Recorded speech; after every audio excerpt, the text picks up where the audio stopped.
On l'a fait les gars. Vamos, vamos. Yo les gars tout le monde, on se retrouve pour une nouvelle vidéo et un nouveau débrief de cette J2 de Liga Levante contre le FC Barcelone. Victoire 3-2 au bout du suspense avec un match dingue.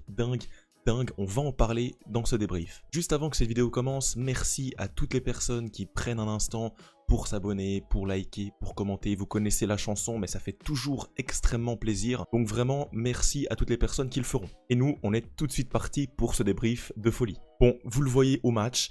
Match avec beaucoup de buts, beaucoup d'XG, 2-2, une possession complètement déséquilibrée. Forcément, hein, le Barça courait après le score. On va revenir sur tout ce qui s'est passé dans la rencontre, à commencer par cette première mi-temps.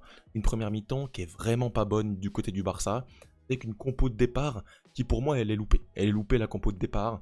Rafinha en 10, c'est la principale modification. Toujours Eric Garcia, pas de Koundé. C'était Casado qui a été choisi au milieu de terrain. Bien sûr, en l'absence de Frenkie de Jong, on se demandait si ça allait être Gavi, Casado, on allait mettre un Olmo peut-être un peu plus bas. Bref, il y avait beaucoup de questions. Flick a répondu et a mis Casado, ça n'a pas du tout porté ses fruits. Rashford à gauche, j'ai bien aimé, mais il a été sacrifié à la mi-temps. On va en parler. Et en face, tu avais voilà, le bloc bas de Levante en 5-4-1, l'habituel bloc bas en Liga, ça, il n'y a pas trop de soucis.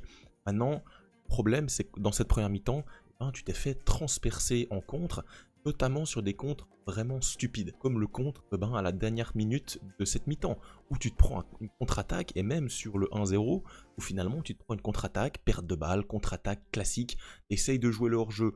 Le hors-jeu, j'ai bien envie de parler avec vous, parce que pour moi ça pose débat. Pour moi le hors-jeu est toujours bénéfique, on le voit, on gagne les matchs, mais attention quand même, attention à certains types d'actions, où pour moi il faut jouer plus bas, il faut accepter de descendre. Notamment l'action du premier but, où finalement toute l'équipe, en fait l'équipe perd le ballon, je crois que c'est perte de balle de Lamine Yamal, on perd le ballon, et derrière toute l'équipe essaye de rester très haut, mais finalement il n'y a pas de pressing, donc le passeur est dans un fauteuil, avec voilà, 50 mètres d'espace devant lui, pour adresser une passe, et derrière, voilà, avec le joueur qui n'est pas hors jeu, peut aller dans l'espace, et c'est très facile, a fait 1-0. Rapidement sur l'action, pour parler de l'action du 1-0, Koubarsi, moi commence un petit peu à m'inquiéter, on sait que sur ce côté gauche, c'est pas son poste de prédilection, hein. Il est meilleur sur le côté droit, avec un Christensen, avec un Inigo, et j'ai l'impression qu'il va s'installer sur ce poste à gauche, donc il va falloir qu'il prenne ses marques. C'est bon match, hein, là c'est bien, c'est de l'expérience avec Araujo. Araujo qui, au contraire, je l'ai trouvé assez solide. Donnez-moi vos avis bien sûr dans les commentaires, mais Araujo je l'ai trouvé plutôt bon, tout comme Eric Garcia, franchement, il fait un bon taf, alors il n'y a rien d'exceptionnel, pas non plus de dépassement de fond, non plus que ça, il a mis une tête en deuxième mi-temps qu'il aurait pu un petit peu forcer, finalement ça termine dans les bras de Cunhat, le gardien de Levante, mais au final, moi c'est une défense que j'ai plutôt bien aimée, j'ai bien aimé Juan Garcia dans les sorties, dans l'anticipation, les deux buts, voilà c'est un penalty, et puis l'autre tu peux pas faire grand chose, donc ça ne m'étonne pas, mais franchement c'est une défense qui me satisfait plutôt, hormis peut-être, voilà, Barcy, peut-être je l'attends encore à un plus haut niveau, c'est pas la défense que j'ai envie d'accabler aujourd'hui. Le milieu de terrain, pour moi, dans cette première mi-temps, il y a eu un souci. Il y a eu un souci déjà Casado. Casado, pas dans son match. Il est bon, mais finalement, il n'apporte pas cette plus-value qu'apporte un De Jong avec ballon, où lui, il arrive aussi à faire le double créateur avec Pedri. À Pedri plus Frenkie, et là, le danger peut venir à n'importe quel moment, n'importe où. C'est vrai qu'avec Casado, il est un peu plus limité à la création, surtout face à un bloc bas. Pour terminer cette première mi-temps, on a un bon Lamine Yamal en début de match. Finalement, au fur et à mesure de la mi-temps, il s'efface un petit peu, tout comme Ferran Torres. Il fait une première mi-temps, c'est calamiteuse. Il a beaucoup d'occasions, notamment cette barre transversale, vous l'avez bien sûr en tête, où il est seul face au but, au point de penalty, et il met cette praline sur la barre. J'ai pas compris ce qu'il faisait. Rashford, pour moi, son match va diviser, mais j'ai bien aimé son match. Alors, il n'a pas non plus été... En fait, j'ai l'impression qu'il n'était pas à fond physiquement. Je sais pas, bon, c'est un peu inquiétant, vous avez raison. Il n'était pas à 100% dans tous ses mouvements. Ça m'inquiète un peu, comme s'il n'était pas tout à fait concerné. Peut-être que ça va venir avec le temps, qu'il doit s'habituer, etc. Mais c'est vrai que sur ce match, il est ok, il est passable. Et c'est vrai que dès qu'il est sorti, on a retrouvé Rafinha sur l'aile gauche, fait rentrer Dani Olmo. Ça, j'ai quand même envie de souligner le travail de Flick, parce que c'est pas tout le monde qui ferait deux changements dans un match où tu domines, où finalement tu te dis bon voilà, ça va passer au fur et à mesure. Non, Flick il arrive, il impulse quelque chose, Dani Olmo pour Rashford, tu repasses Rafinha sur le côté gauche, tu fais rentrer Gavi, et derrière forcément la physionomie de match elle change totalement, il y a un gros retour des vestiaires, tu marques ce but, le phénoménal de Pedri à 49e qui tout de suite te met dans dans un bain positif, dans une dynamique positive. Et ce banger, c'est dingue, hein, le but qu'il met. Bon, si on s'arrête un petit peu sur Pedri, quel joueur, l'homme du match évidemment, il a réussi 116 passes, mais des passes clés, des passes décisives, il aurait pu en avoir encore avec bien sûr le raté de Ferran Torres en première mi-temps. Il a été sensationnel Pedri, et pour moi c'est le meilleur joueur au monde. On me demande, je réponds pas à Lamine Yamal, parce que Lamine Yamal c'est un ailier, il est plus exilé sur son côté. Pedri, il fait absolument tout, c'est lui qui dirige le jeu, c'est lui qui impulse, c'est lui qui récupère des ballons. Il fait un nombre de récupérations pour un milieu de terrain à vocation créative, c'est indécent, il est au four et au moulin dans cette équipe, surtout en l'absence de Jong. Il a totalement pris en main cette équipe, il a été sensationnel, c'est lui qui a impulsé cette remontada. Derrière Ferran Torres qui vient marquer sur corner, ça fait du bien de marquer sur corner, ça faisait longtemps, ça fait 2-2 très vite. Derrière on a un petit relâchement qui je pense est quand même normal, derrière tu as quand même un bloc très bas.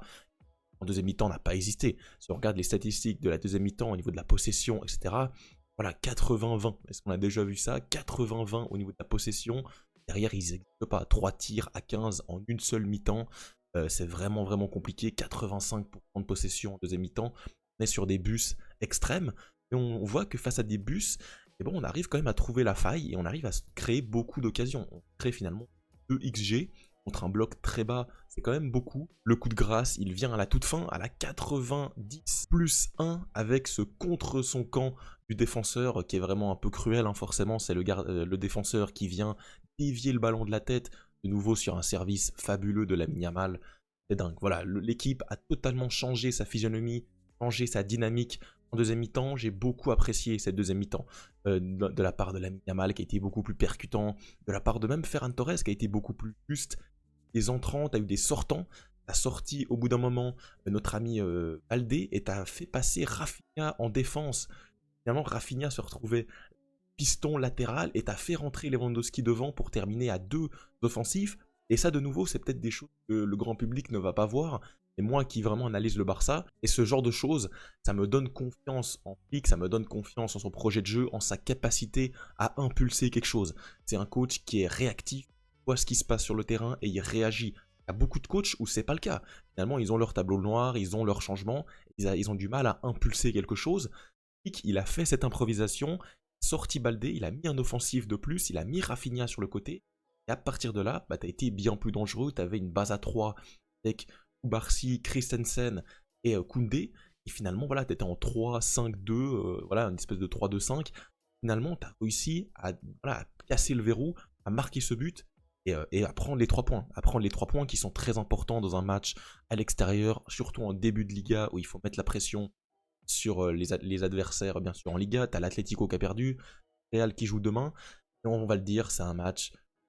Tu mérites cette victoire, c'est toi qui as créé le plus de jeux, 82% de possession au total, 2,2 XG, 12 encaissés quand même, de XG, tu as beaucoup encaissé, et la défense assure pas, je pense qu'on aura l'occasion d'en reparler cette saison.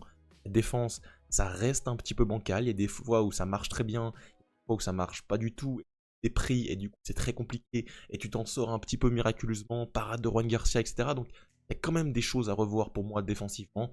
Et sinon, t'as été très bon. T'as été très bon dans la création, dans la récupération, au milieu de terrain. Par contre, le souci qu'on commence à avoir et que je commence à vraiment à analyser, c'est qu'on joue quasiment qu'une mi-temps sur 2 à chaque match.